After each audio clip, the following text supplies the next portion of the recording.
नमस्कार। मेरा नाम भाऊ तोरसेकर। आप देख रहे हैं प्रतिवाद। दोस्तों, बहुत जल्दी यानी अगले 2-2.5 महीने में बिहार का विधानसभा चुनाव होने वाला है और आहिस्ता आहिस्ता सारी पार्टियां उस चुनाव की तरफ चल पड़ी है। अभी चुनाव आयोग ने बिहार का टाइम टेबल डिक्लेयर नहीं किया है, लेकिन शायद इस हफ्ते में वो टाइम टेबल डिक्लेयर हो सकता है। सितंबर खत्म होने से पहले बिहार का टाइम टेबल डिक्लेयर होगा और इसका मतलब है कि 6 हफ्तों में 7 हफ्तों में बिहार का चुनाव खत्म हो जाएगा। तो सारे लोग बिहार के पीछे लगे हैं, बिहार के चुनाव की चर्चा कर रहे हैं। लेकिन उसके बाद एक और चुनाव आने वाला है, कुछ महीनों में आएगा, शायद 5-6 महीने में। बंगाल, तमिलनाडु, केरल, इन राज्यों के विधानसभा चुनाव होने वाले। उसकी चर्चा आज नहीं हो रही है, लेकिन उन राज्यों में जो बड़े दल है, जो चुनाव लड़ते हैं और लड़ना चाहते हैं, वो अभी से उन राज्यों में यानी तमिलनाडु, केरला और बंगाल, वहां के चुनाव की तैयारी में वहां की पार्टियां लग चुकी है। अब एक बात है कि ये तीनों पार्टी, तीनों राज्य ऐसे कि जहां कांग्रेस जैसी बड़ी पार्टी उसका कोई वजूद नहीं है। और दूसरी नेशनल पार्टी है बीजेपी। बीजेपी की भी तमिलनाडु और केरल में कोई बड़ी ताकत नहीं है कि भाई वहां की सत्ता बदल होना, तख्ता पलट होना, इसमें बीजेपी कुछ करेगी, केरला में हो या तमिलनाडु में, ऐसी तो बात नहीं है।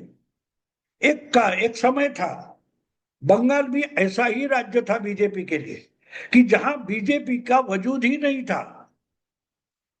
बंगाल की विधानसभा में हम 20 साल पीछे गए तो विधानसभा में एक एमएलए भी बीजेपी का नहीं होता था।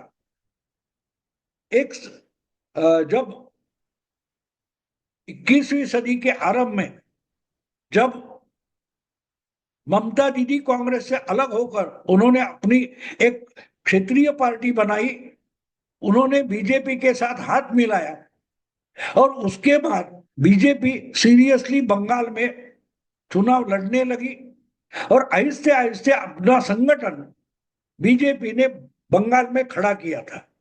लेकिन उस वक्त यानी जब वाजपेयी प्रधानमंत्री थे या प्रधानमंत्री होना चाहते थे, बीजेपी 96 में यानी 29 साल पहले बीजेपी जब लोकसभा में सबसे बड़ी पार्टी बनकर उभरी थी, जबकि उसके पास बहुमत नहीं था, लेकिन 180 के आसपास एमपी देश भर से बीजेपी के चुनकर आए थे। तब भी जो पॉलिटिकल एनालिस्ट है, पॉलिटिकल पंडित है, वो बीजेपी का मजाक उड़ाते थे। आपकी पार्टी तो उत्तर भारत की पार्टी है, नॉर्थ इंडिया की पार्टी है। बहुत सारे राज्य है जहां बीजेपी का नामो निशान नहीं है। तमिलनाडु में बीजेपी कहाँ है, केरल में बीजेपी का क्या है, बंगाल में आपका एक एमएलए तक नहीं। ऐसा बीजेपी का मजाक उड़ाया जाता। आज उसी बंगाल में, पश्चिम बंगाल में, बीजेपी 2 नंबर की पार्टी है। बीजेपी का अपोजिशन लीडर बंगाल की विधानसभा में है। तो इसलिए पिछले 3 चुनाव से आहिस्ता आहिस्ता बीजेपी ने अपने हाथ पैर इतने पसारे हैं कि वहां एक समय मुख्यमंत्री बनाने वाली पार्टी कांग्रेस या मुख्यमंत्री बनाने वाली लेफ्ट फ्रंट और सीपीएम, इनका नामो निशान तक बंगाल में बचा नहीं है। ये दो पार्टियां जो दशकों से एक दूसरे के खिलाफ बंगाल की सत्ता हथियाने के लिए, हासिल करने के लिए एक दूसरे से लड़ती थी, कांग्रेस और सीपीएम। वो पार्टियां पिछले 2 चुनाव एक दूसरे से हाथ मिलाकर गठबंधन करके ममता दीदी के खिलाफ लड़ रही है। अर्थात ममता दीदी तो कांग्रेस से ही निकली है। उन्होंने लेफ्ट फ्रंट को हराने के लिए, कांग्रेस हाईकमांड रेडी नहीं था, इसलिए अलग होकर अपनी एक क्षेत्रीय पार्टी बनाई। लेकिन आहिस्ते आहिस्ते वेस्ट बंगाल की जो कांग्रेस पार्टी की संगठन थी, ऑर्गेनाइजेशन था, वो ग्रैब करते करते ममता आगे बढ़ी और ममता ने अपने पैर जमाए। और एक समय आया 2011 में कि ममता बंगाल की मुख्यमंत्री बनी। उसके 5 साल पहले 2009 में 2006 में ममता दीदी बंगाल में कांग्रेस को पीछे ढकलकर 2 नंबर की पार्टी बनी थी लेफ्ट फ्रंट के खिलाफ। लेकिन 2011 में 2009 के लोकसभा चुनाव में ममता और कांग्रेस दोनों ने हाथ मिलाकर लेफ्ट फ्रंट के खिलाफ लड़ाई लड़ी और वो लोकसभा में पहली बार लेफ्ट फ्रंट की बुरी हार हो गई। ममता दीदी अच्छी ताकत से चुनकर आई और 2011 में कांग्रेस के साथ विधानसभा चुनाव लड़कर ममता दीदी ने लेफ्ट फ्रंट को हराया। लेफ्ट के बुद्धदेव भट्टाचार्य मुख्यमंत्री भी अपने चुनाव क्षेत्र से हार गए। कहने का मतलब ये कि जब ममता दीदी की ताकत पूरी थी और कांग्रेस के साथ लड़ते हुए उन्होंने अपना अपना बहुमत हासिल किया, तो कांग्रेस का साथ छोड़ दिया और धीरे धीरे अपनी ताकत इतनी बढ़ाई कि ममता दीदी की जो पार्टी तृणमूल कांग्रेस है उसका ही लेफ्ट फ्रंट हो गया। लेफ्ट फ्रंट का मतलब क्या होता है? लेफ्ट फ्रंट का मतलब हर हर सरकार में हो, हर क्षेत्र में हो, हर समाज में हो, बस हमारी पार्टी रहेगी, दूसरी पार्टी होनी ही नहीं चाहिए। रिक्शा यूनियन से लेकर हर जगह पार्टी की सत्ता चलेगी, सिर्फ सरकार की बात नहीं है। अगर हमारी पार्टी का कोई किसी सरकारी दफ्तर में चला जाए तो उसका रिस्पेक्ट होना चाहिए, उसका काम होना चाहिए, उसके न्याय चीज के लिए नहीं, वो पार्टी का है, इसीलिए उसकी बात प्रशासन यंत्रणा को माननी पड़ती है। इतनी तगड़ी तानाशाही ममता दीदी ने लाई।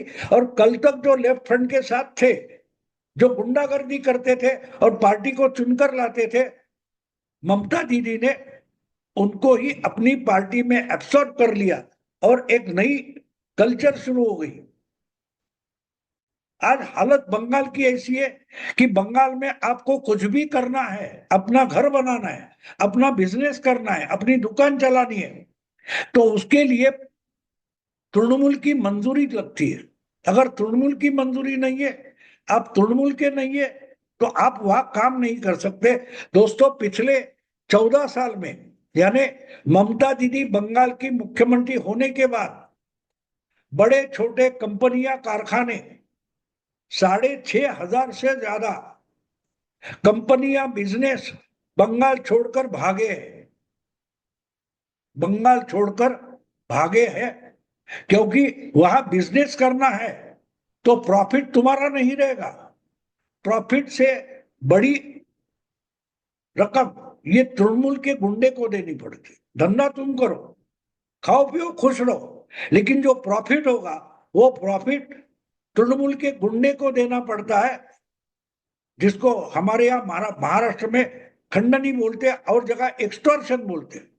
और इससे परेशान होकर एक एक करके बिजनेस, कंपनियां, कारखाने बंगाल से निकल गए और ममता प्रधानमंत्री बनी है, ममता मुख्यमंत्री बनी है।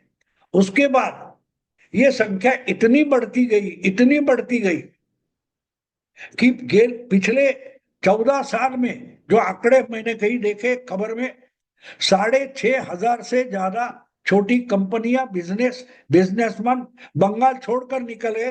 उसमें सबसे ज्यादा महाराष्ट्र में आ गए, दिल्ली गए, उत्तर प्रदेश गए, राजस्थान तक गए, क्योंकि उनको धंधा करना है। अब रोजगार, धंधा जाता है, बिजनेस जाता है, कारखाना जाता है, तो रोजगार भी चला गया।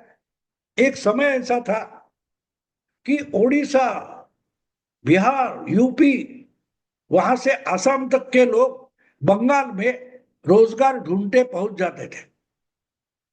कलकत्ता एक इंडस्ट्रियल सिटी माना जाता था। आपको मालूम होगा कि हम पर राज करने वाली जो ब्रिटिश कंपनी थी, ईस्ट इंडिया कंपनी, उसका पहला हेडक्वार्टर्स कोलकाता में था। आज कलकत्ता की हालत ऐसी है कि वहां से हर बिजनेस भाग रहा है, क्योंकि जिसको ममता दीदी की भाषा में कटमनी बोलते हैं। यानी आपको एक घर बनाना है तो ईंट कहां से लोगे, उनके पास से लेना है। उनका उनका जो कोई होगा सप्लायर, उससे आपको रेत लेनी पड़ेगी, ईंट लेना पड़ेगा, सीमेंट लेना पड़ेगा, सुतार भी उनका रहेगा। मतलब साफ है। आपको गवर्नमेंट की अगर कोई सब्सिडी चाहिए तो उसका भी कटमनी होता है। यानी आपको कुछ 5,000 रुपए सरकार से मिलने वाले हैं तो उसमें से 1,500-2,000 तृणमूल के किसी गुंडे को देना पड़ता है। उसको खुद ममता दीदी कटमनी बोलती है। 2019 के लोकसभा चुनाव में तृणमूल की बुरी तरह से हार हो गई थी। उनके कुछ 32 सीटें थी लोकसभा में, वो घटकर 20 रह गई, 12 सीटें ममता दीदी हार गई। तो उन्होंने उस वक्त अपने कार्यकर्ताओं के बैठक में बोला था, जल्दी से जल्दी जिनका कटमनी लिया है वो वापस करो। यानी कटमनी जो लिया जाता है, एक्सटॉर्शन चलता है, वो ममता के इशारे पर चलता है। और मेरे जो दोस्त है बंगाल के, उन्होंने बोला कि इनकी मोडस ऑपरेंडी क्या होती है, क्या शैली होती है।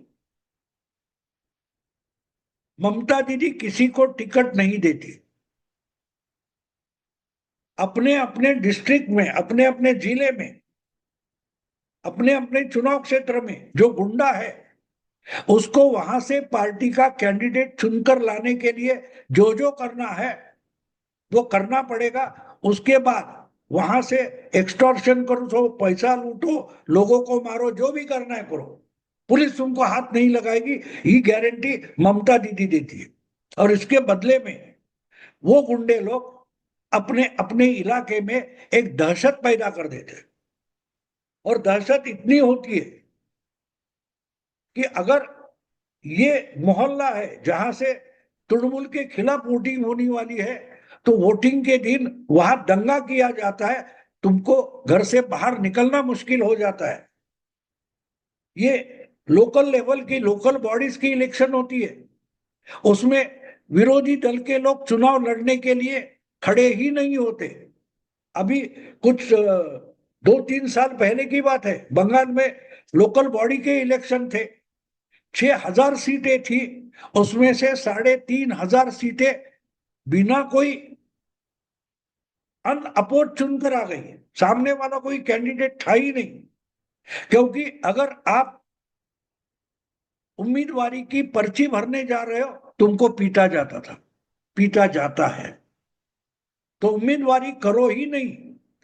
हमारी पार्टी के सामने कोई चुनाव लड़ने को खड़ा ही ना हो, ऐसी दहशत पैदा करना, इसके बदले में पुलिस की सुरक्षा ममता दीदी देती है। और इसलिए ये गुंडे एक तरीके से ममता दीदी के लिए वहां के पदाधिकारी बन जाते हैं। पुलिस थाने में जो दारोगा होता है, उससे ज्यादा आवाज तृणमूल के वहां के गुंडे की चलती है। और इसकी खबरें तो अलग अलग आपने सुनी होगी।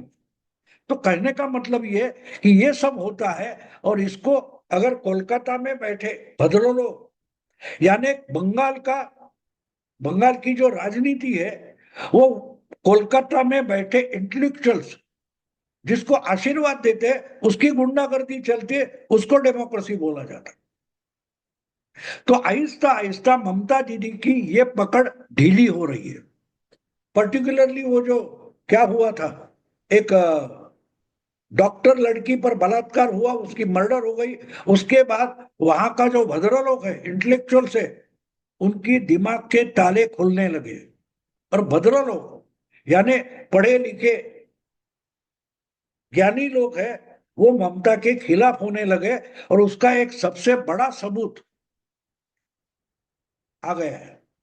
कोलकाता हाईकोर्ट कोलकाता हाईकोर्ट जो है, हाईकोर्ट के बार काउंसिल का चुनाव बीजेपी के वकीलों ने जीत लिया है। आज तक वहां कोलकाता हाईकोर्ट के बार काउंसिल पर, बार एसोसिएशन पर तृणमूल का झंडा लहराता था।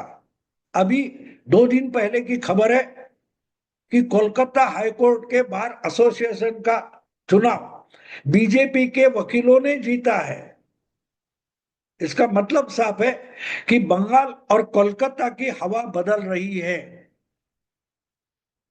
आहिस्ता आहिस्ता बंगाल का भद्र लोग, कोलकाता का भद्र लोग, जिनके इशारे पर ही, जिनके आशीर्वाद से बंगाल की राजनीति चलती है, जो 15 साल पहले सीपीएम की और वामपंथी लेफ्ट फ्रंट की भद्रलोक की इच्छा थी, तो भद्रलोक के आशीर्वाद से लेफ्ट फ्रंट का सरकार होता था, गवर्नमेंट होती थी। फिर ममता दीदी आने के बाद भद्रलोक ममता दीदी के साथ चले गए और अब वो आहिस्ता आहिस्ता ममता से मुंह मोड़ रहे, ममता का साथ छोड़ रहे हैं। और इसका सबसे बड़ा सबूत अगर कोई होगा तो जहां पहले सीपीएम का झंडा लहराता था, उसी बार एसोसिएशन पर तृणमूल का झंडा लहराने लगा। और अभी अभी 2 दिन पहले से वो बार एसोसिएशन के ऑफिस से बीजेपी का भगवा लहरा रहा है, बीजेपी का झंडा लहरा रहा है। इसका साफ सब मायने इतना ही है, अर्थ इतना ही है कि ममता दीदी के पैरों तले जमीन खिसक रही है, जमीन खिसक रही है। परेशान हो गए लोग। एक समय था और राज्यों से, बंगाल में, कोलकाता में लोग रोजगार ढूंढने आते थे। आज इवन कलकत्ता सिटी के बहुत सारे घर हैं जहां से लोग दूसरे राज्यों में रोजगार ढूंढने और रोजगार करने के लिए, नौकरी करने के लिए निकल गए। बाकी बंगाल छोड़ो, कोलकाता में भी बेकारों की फौज खड़ी हो गई है जो दूसरे राज्यों में रोजगार ढूंढने जाते हैं। और इसका एक ही कारण है कि ममता ने पूरे बंगाल को बेरोजगार, बेहाल बना दिया है। 6,500 बिजनेस बंगाल छोड़कर निकल गए। देखते हैं आगे क्या होता है। अभी यही रुकता हूं। अगर वीडियो पसंद आए तो लाइक कीजिए, शेयर कीजिए और प्रतिवाद को सब्सक्राइब कीजिए। नमस्कार।